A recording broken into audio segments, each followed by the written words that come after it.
Avec l'heure du journal des médias sur Europe 1. Non, on enchaîne directement avec le journal des médias. C'est plutôt que c'est l'heure maintenant. Bonjour Cyril Lacarrière. Bonjour Philippe Vandel. Si vous commencez en chambron, on va pas s'en sortir.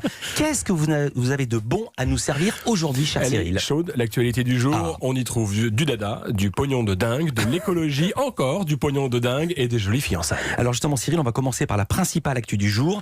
Ils se sont affrontés, mais désormais ils se font des papouilles. Canal+ et Netflix ont annoncé hier les détails de leur partenariat. À ma gauche, Reed Hastings, le patron et fondateur de Netflix. À ma droite, Maxime Saada, président de Canal+.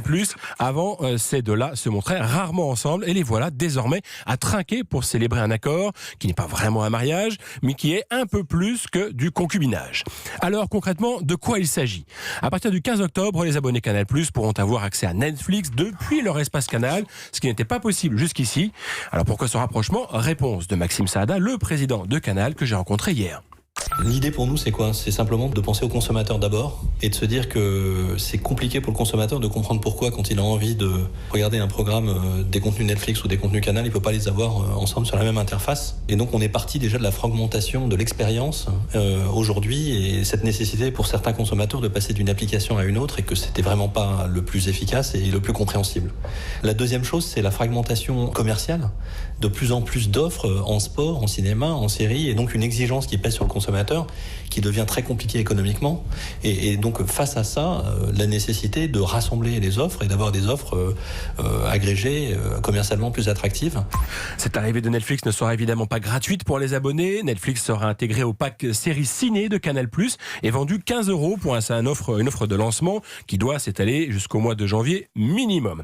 Attention quand même, c'est donc 15 € pour le pack auquel vous devrez forcément ajouter le prix de base de la chaîne Canal+, soit 20 € par mois. Alors, je vous fais la retape de mon poisson frais.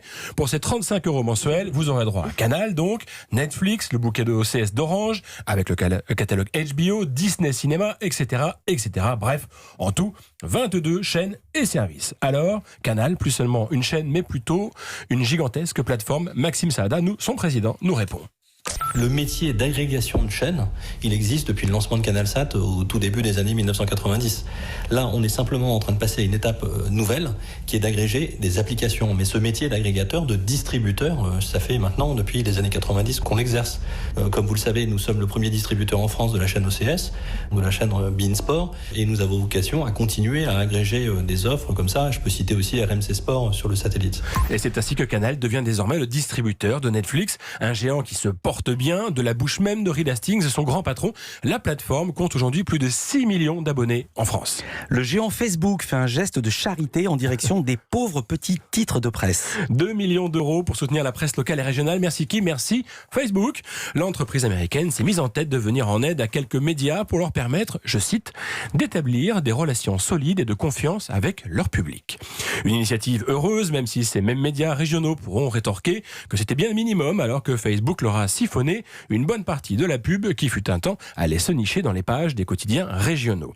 11 éditeurs français ont topé avec Facebook, parmi eux La Provence, Le Courrier Picard et Ouest France. Ce geste philanthropique totalement désintéressé n'est pas destiné qu'à la France. Cet International Center for Journalists est doté d'un fonds de 300 millions de dollars pour soutenir la presse du monde entier. On ironise, 300 millions de dollars, c'est peut-être pas beaucoup pour Facebook, mais c'est pas mal pour la presse. Absolument. On en parlait ici même sur Europe 1, les médias se mettent au vert. Hier, France Télévisions présentait son émission de la Terre. C'est pour moi, c'était même le coup d'envoi de la saison de l'environnement du côté de France Télé, rien que ça. Et pour faire office de tête de gondole, France 2 avait dégainé deux figures phares du groupe, Nagui et Anne-Elisabeth Lemoine, qui officie elle plutôt du côté de la 5 d'habitude.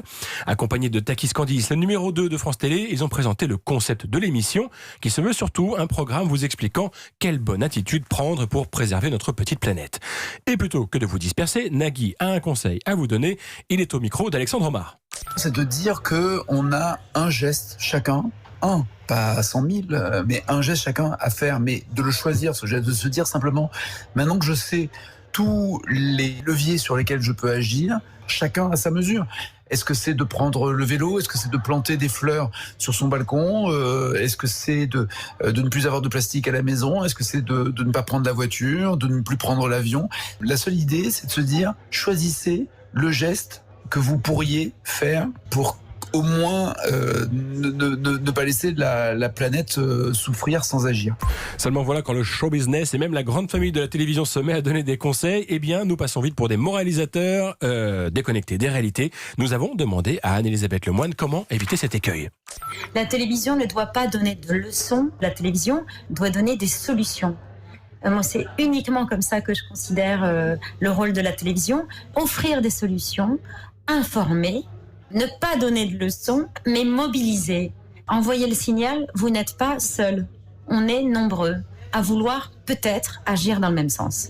Rendez-vous donc courant octobre pour l'émission de la Terre et à prendre 10 gestes pour réduire votre empreinte carbone. Cyril, bientôt le tiercé sur M6. Rassurez-vous, il ne s'agit pas de mettre Stéphane Plaza sur un cheval pour vendre des appartements. Le 6 octobre, la 6 diffusera pour la première fois de son histoire le Grand Prix de l'Arc de Triomphe, un des rendez-vous phares de la saison des amateurs de course de chevaux. Voilà maintenant à l'extérieur, Sea of Class qui refait maintenant énormément de terrain et qui va tenter de chercher Enable qui repart maintenant à la corde avec Sea of Class de plus en plus fort à l'extérieur. Enable, Sea of Class, Enable qui va garder son titre ici et rentrer dans l'histoire. Elle remporte pour la deuxième fois l'Arc de Triomphe après Chantilly. Elle s'impose sur l'hippodrome de Longchamp. Voilà, vous l'entendez, la course hippique, c'est la même folie qu'une finale du 100 mètres d'athlétisme. On écoutait justement l'arrivée du Grand Prix de l'Arc de Triomphe de l'an dernier et la deuxième victoire consécutive de la jument Enable. Si cette course mythique sera diffusée sur M6, les amateurs de quintet devront en revanche se mettre sur Internet pour suivre leur course quotidienne. M6 a en effet décidé de les proposer sur sa plateforme 6play, une petite révolution. Reste à savoir ce que vont en penser les turfistes. Et puis Cyril, vous terminez ce journal comme vous l'avez commencé en parlant de Netflix. Netflix avait perdu les droits de Friends, alors pour se consoler, la plateforme de vidéo à la demande vient de s'offrir ceux d'une autre série culte, Seinfeld. Selon la presse américaine, Netflix a déboursé 500 millions de dollars pour pouvoir diffuser Seinfeld durant 5 ans. Un montant colossal, mais désormais dans les normes. Netflix avait déjà payé 100 millions de dollars pour conserver Friends, une seule saison de plus à son catalogue. Un accord entre anciens rivaux, la générosité de Facebook, de l'environnement sur France 2, des courses sur M6 et les poches profondes de Netflix. C'était le tour de l'actualité de la planète des médias. Merci beaucoup Cyril Lacarrière. Merci. À demain. À demain.